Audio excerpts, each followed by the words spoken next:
Bonjour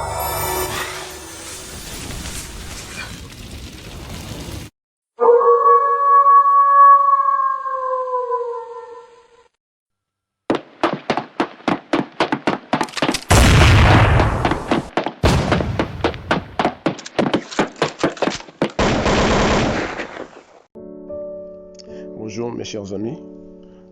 Voyant ce qui se passe actuellement à travers le monde, j'ai posé des questions à Dieu et il m'a donné des réponses pour me faire savoir que le quatrième cavalier de l'Apocalypse a été libéré. Et ceci, il m'a envoyé dans le livre d'Apocalypse de Jean, dans le chapitre 6, verset 8. Je vais lire pour vous. Je regardai et je vis un cheval verdâtre. Celui qui le montait avait pour nom la mort, et le séjour des morts l'accompagnait. Ils reçurent le pouvoir sur le quart de la terre de faire mourir les hommes par l'épée, par la famine, par la peste et par les bêtes sauvages de la terre. Alors, je retiens ces 4 points qui peuvent faire mourir les hommes. Le premier point, c'est l'épée. Et quand on voit l'épée dans la Bible, ceci est synonyme de la guerre. Alors, on va parler de la guerre. Depuis que Jésus-Christ était sur la terre, au travers son ministère, il avait prophétisé comme quoi dans les derniers temps, il allait avoir la guerre. Je vais lire pour vous le livre de Matthieu chapitre 24, verset 6. Il est dit: vous entendrez parler de guerre et de menaces de guerre. Ne vous laissez pas effrayer, car il faut que ces choses arrivent. Cependant, ce ne sera pas encore la fin. Une nation se dressera contre une nation, un royaume contre un royaume. Il y aura en divers lieux des famines, des pestes et des tremblements de terre. Donc c'est pour vous dire que Jésus-Christ, lors de son ministère sur la terre, avait averti que dans les derniers temps, il allait avoir ces genres de choses. Là, parlons de la guerre.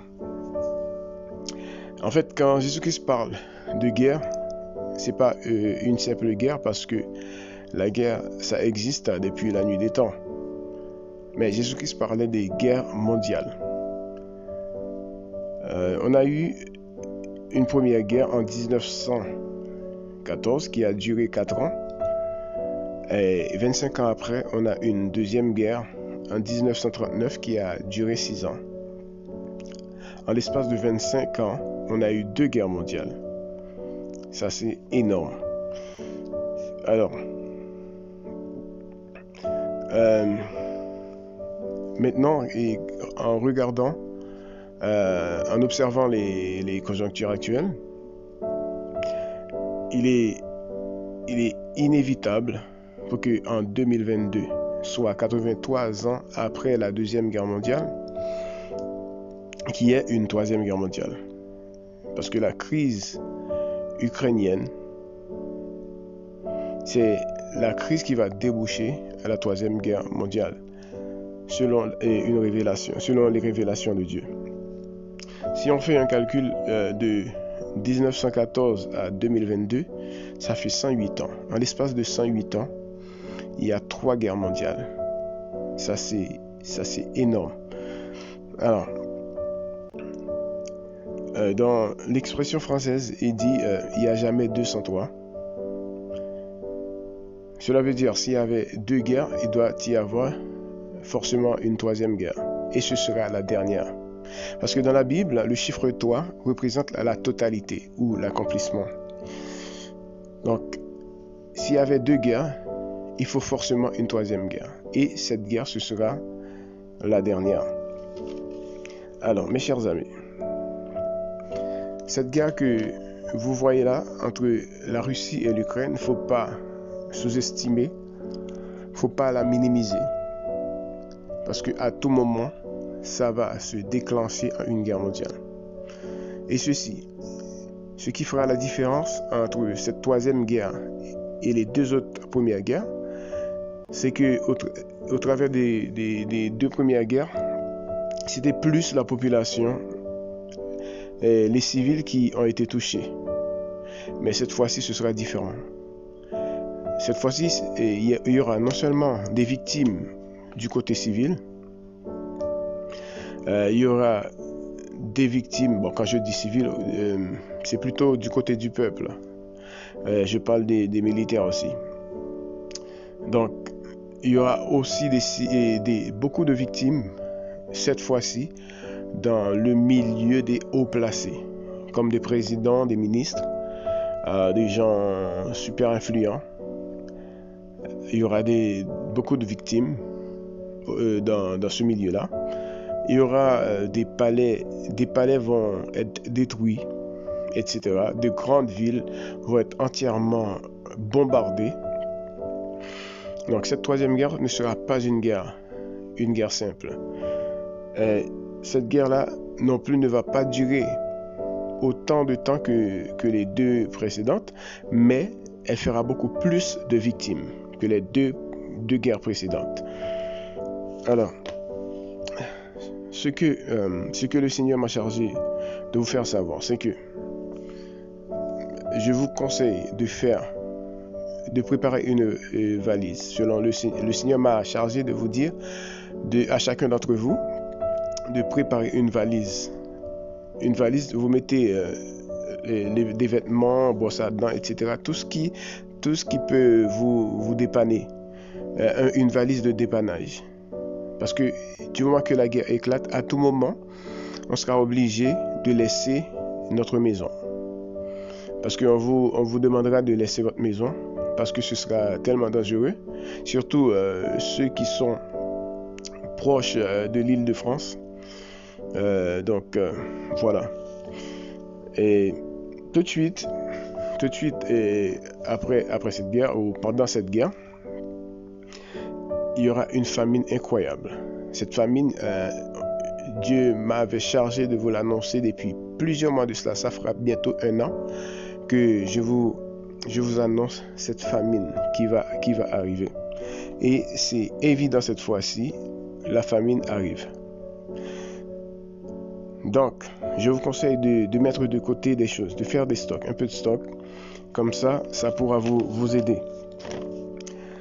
Et ça, c'était le deuxième point. Le deuxième point dans le passage, c'était la famine. C'est une grande famine, mais cette famine sera une famine mondiale. Et après, on a parlé de la peste. Et la peste, c'est une épidémie. Des épidémies qui vont tomber, mais des épidémies incroyables. Des épidémies que vous n'avez jamais vues dans le passé, jusqu'à pire que le coronavirus. Donc des virus qui feront vraiment peur, des virus qui tueront beaucoup de gens, malheureusement. Et tout de suite après, tout de suite après, il y aura le quatrième point. Et c'est les bêtes sauvages de la terre. Les hommes mourront par les bêtes sauvages de la terre. Donc, quand il y aura la famine et la sécheresse, les bêtes des forêts seront obligées de laisser leur habitat naturel à la recherche de nourriture. Mais malheureusement, il n'y aura pas de nourriture, il n'y aura que des êtres humains. Et ces animaux, pour survivre, seront obligés de manger des êtres humains. C'est pour cela que dans l'Apocalypse, il est dit que les hommes mourront par les bêtes sauvages de la terre. Au cours de cette guerre, il y a un point que j'ai rajouté, que j'avais promis dans ma dernière vidéo de vous en parler, c'est l'eau. Le Seigneur m'a chargé de vous dire de mettre de côté beaucoup d'eau, de faire beaucoup de réserves d'eau. Il faut acheter beaucoup de packs d'eau. Même si vous n'avez pas de la place chez vous, faites et créez de la place parce que ça va être terrible. L'eau que vous buvez là aujourd'hui, l'eau du robinet, va devenir empoisonnée. C'est pour ça qu'il m'a envoyé, le Seigneur m'a envoyé dans le livre d'Apocalypse chapitre 8, versets 10 et 11. Le troisième ange sonna de la trompette et du ciel tomba une grande étoile qui brûlait comme un flambeau. Elle tomba sur le tiers des fleuves et sur les sources d'eau. Le nom de cette étoile est Absinthe. Les tiers des eaux fut changée en absinthe, et beaucoup d'hommes moururent à cause de ces eaux parce qu'elles étaient devenues amères. Donc l'eau que vous buvez là aujourd'hui deviendra amère, deviendra empoisonnée.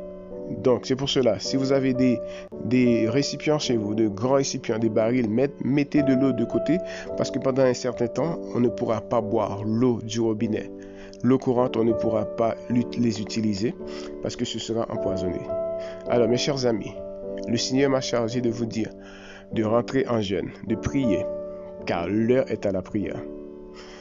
Oui, parce que la prière peut changer beaucoup de choses. C'est vrai que les prophéties restent des prophéties, ça ne changera jamais.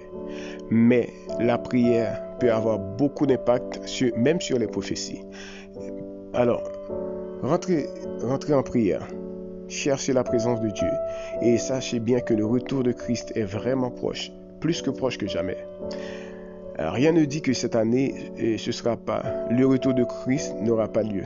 Peut-être bien, parce qu'en voyant tout ce qui se passe actuellement, toutes les prophéties qui sont en train de se réaliser là sous nos yeux, cela sous-entend que à tout moment, le retour de Christ peut se faire. Mais quand se fera ce retour-là, que direz-vous? Parce qu'après, la vie deviendra tellement impossible sur la terre. Déjà, on n'a plus de liberté. Bientôt, cette histoire de liberté, non, il ne faut même pas en parler. Parce que les hommes ne pourront même pas, ne pourront rien dire, ne pourront rien faire sans autorisation. Et tout ceci, c'est pour favoriser le retour de l'homme du péché. Parce que l'homme du péché viendra.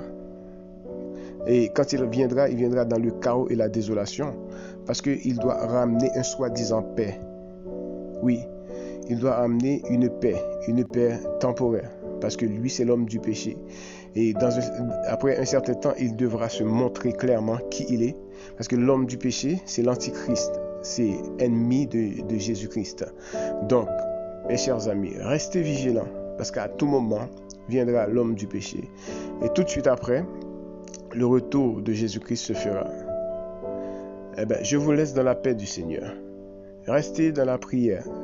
Restez dans le jeûne. Car les jours sont mauvais. Les jours sont terribles. Que Dieu vous bénisse. À la prochaine.